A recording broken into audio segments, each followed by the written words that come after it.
Hello everyone! Today is new story of a Russian prisoner of war. I'm taking all the stories from Volodymyr Zolkin channel and just retelling you the stories in short with the most important things.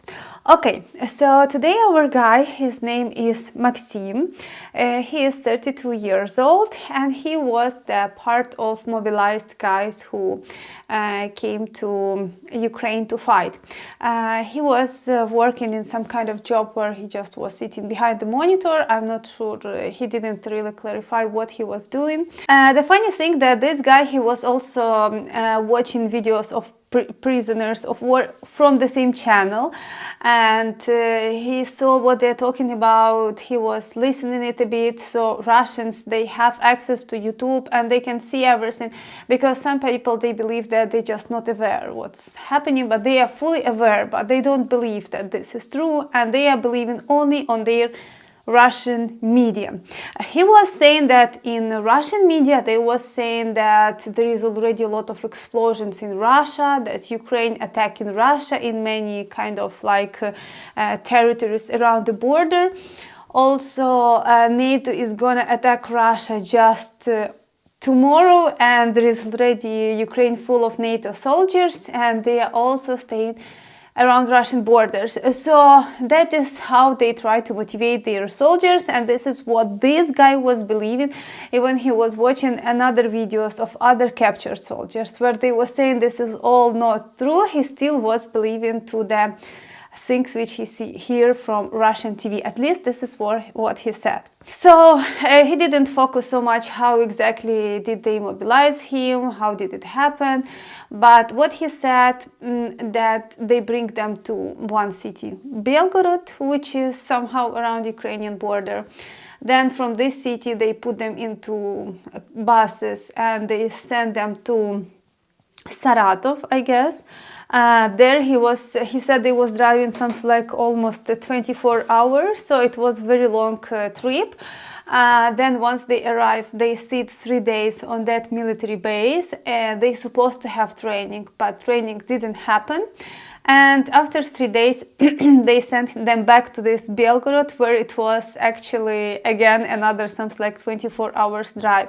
So in total, they already waste 1 week for no reason, and he didn't actually understand why they was bringing them here and there. So on the warehouse they gave him very old weapon. He said it was some kind of machine guns from 70s, but it was brand new, so it was the one which was stored by Soviet Union, and they just withdraw them from the warehouse, and nobody before used them, at least right now. So right now it wasn't in use, so that was something from 70s.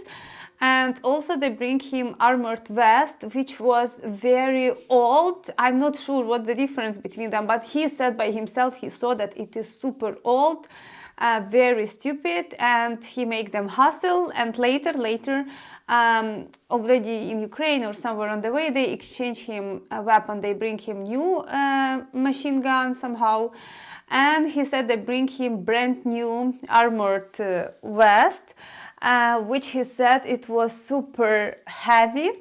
The weight was 26, I guess, kilograms. Yeah, 26 kilograms. This is 57 pounds. So he said it was very crazy, because he by himself, he's very small and very slim. Plus he has this, so this armored vest is something like 1/4 of all his weight. Plus he said, if I have weapon, if I have my backpack, this is too much heavy for me, and if I will fall on my back, I would not be able even to stand with all this equipment. So that's the things which he had. Also, he said that based on medical condition, he don't see by one eye at all. So he see only with one eye. And for sure, such people shouldn't be sent anywhere for the fights. But there was no medical commission, even no medical checkup. So it was all fine. Then at the end, they sent him to Ukraine. So actually, once he returned to Belgorod back from that his trip for 1 week, where they tried to have a training, they had some training. They let them shoot a bit, and they trained them a bit. And after that, they sent them to Ukraine. When the journalists asked what was your intention, why you go to Ukraine, what you was thinking that you need to do in Ukraine, if you already know it's already 9 months, the war is happening, or it was 8 months by that time. what he was thinking about. He said that I'm registered like a driver in military, so I thought maybe I need to deliver some humanitarian help, maybe I need to bring some whatever, something, so he would be engaged as a driver. He will not be the one who need to shoot or do something. So actually, when he arrived to Ukraine, he said they bring them to some warehouse where they just sleep overnight. Then they bring them to some nearest village to this near house where was Russian artillery staying, and they were shelling somewhere Ukrainian forces, and Ukrainian forces for sure were shelling them back in the same village. So they were staying in some kind of house of civilians, which was already, as he said, semi-destroyed. And they were staying there for some time. He was in total there for 1.5 weeks. He said they didn't do actually anything. They just said stay here and wait for further instructions. Also he was admitting that, for example, regarding food, they was usually bringing them food something like once a day. If they will bring them in the morning, then they will not bring them food in the daytime, in evening. If they didn't bring in the morning, then maybe they will bring them in the daytime or something.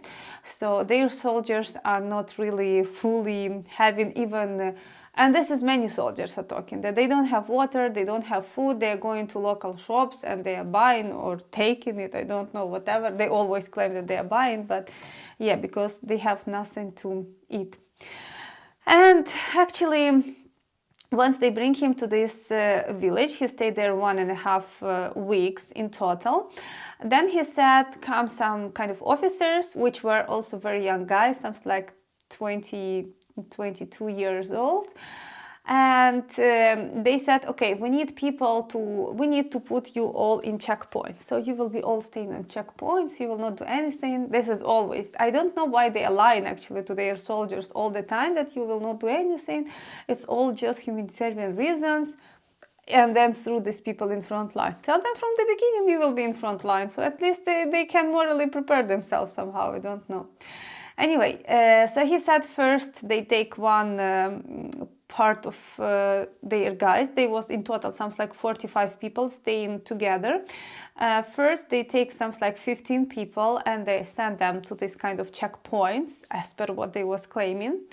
Then after 3 days they came to take another 10 people for the checkpoints, and he was in this group of another 10 people. He said then they arrived to some village which was already in a very front line, and in this village they just sleep in some kind of trench, if I translated it correctly.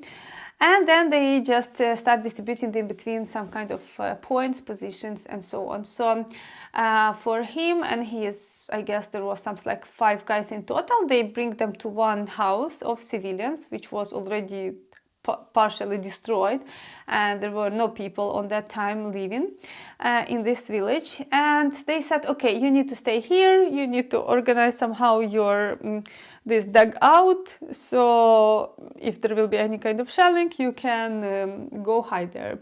So he said they start doing that, and very shortly they start having artillery shelling on their area. Then they noticed that the artillery shelling actually coming exactly to their houses where they are staying. And they run out, they find there was already some kind of dugout which people was using before, so they run to there. They were waiting when the whole shelling will finish, and it took something like 4 hours. They didn't take weapon with them, they left it in this house, they didn't take anything at all, they just ran out as they were. And after 4 hours, when the shelling finished, he said, we get out and we find that all the house totally full, and for sure all their weapon and all their things under, and they cannot reach them. So they decided, okay, let us try to somehow try to reach this weapon, or at least their personal things, so later they can figure out what to do. And again the shelling started. They again ran to hide in this underground. And very shortly, he said, very shortly, we hear some voices around our place. and it was Ukrainian military forces. They said you need to surrender. It would be very fine for you. You will not be killed. And again, so he said that we were sitting and we didn't know what to do, and they repeated, you need to surrender, everything would be fine, just go out, and so on. And here in this point I just want to pinpoint something, that Russians, they spread so much propaganda and so much fake stories how bad is Ukrainians, how bad Ukrainians are dealing with the captured Russian soldiers. Totally bad. So they're saying that tortures, all kind of bad things. They can bring them a lot of fake videos, and also I can find a lot of Russian trolls which refer to the same videos that they said, see, did you see that, did you hear that? And but it's not just videos, there is a lot of stories. Officers come and tell these guys that, you know, if you will have option to surrender, don't surrender by any means, because you cannot imagine how cruel is Ukrainians, what they will do with you. And this all done with a purpose, because once you will have captured soldiers from Russia, Russia cannot say, you know, we don't need these soldiers at all, we don't care about them. They must take them back. Because, you know, it's already very official. This is your soldier. Take him back. They cannot refuse from them. At the same time, they need to return our soldiers to Ukraine. And this is actually the main reason why our government motivates to take captured soldiers, because we just need to have some kind of human fund which we can exchange to take our soldiers back. And that is why Russians don't need all this hassle. If there is nobody, he died, this is very fine. And they always give them grenades to these people, and they say that if you will have any threat of surrendering, you need to blow up yourself.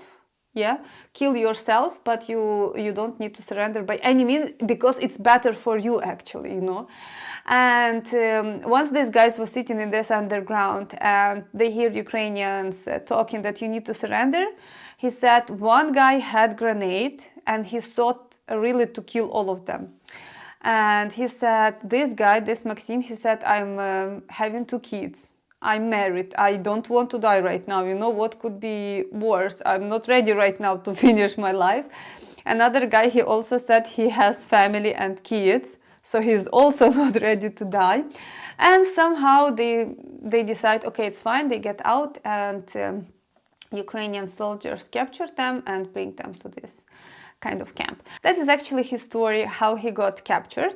A couple of other things which he admit on his videos, and I want to share with you, because you know these interviews, they usually, our journalists ask him a lot of questions just to understand their mindset, but we already understand mindset since long time, so I don't think that you really need to, I need to retell it. If you're interested, you can watch always original video.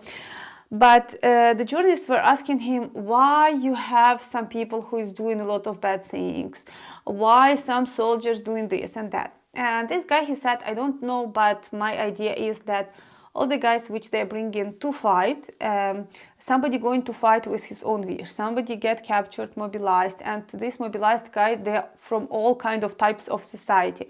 And he said, for example, with them, there was a lot of guys, he said something like 10 in their group, which was super alcoholics, and they was drinking all the time. And how they can find, if you want to ask how they can find alcohol, they just can go and buy it in the shop. So nobody preventing them, nobody stopped them from this. And he said those guys, they was always drinking, always. This is the pure alcoholics. And he said when they was having, for example, training and they were shooting and they were having guns, these guys, they always drunk, they can come, take a lot of patrons inside, and later in night they will go and they will start shooting everything what they see around, just in the woods, so they don't shoot people with intention, at least. Unintentionally, for sure, they can shoot anybody. And he said, yeah, military police will come, and what they can do, they will not come to them close, because they're exactly afraid to be shooted, because you can expect anything from the drunk guy. And then he said the same guys coming to Ukraine, they're doing the same things to Ukraine, and yeah, expecting from, you know, drunk can do anything. Also, he said he heard a lot of stories about drugs in army, but this is all just what people were talking between themselves, so we cannot say it is for sure right or this is wrong, but this is just what he said.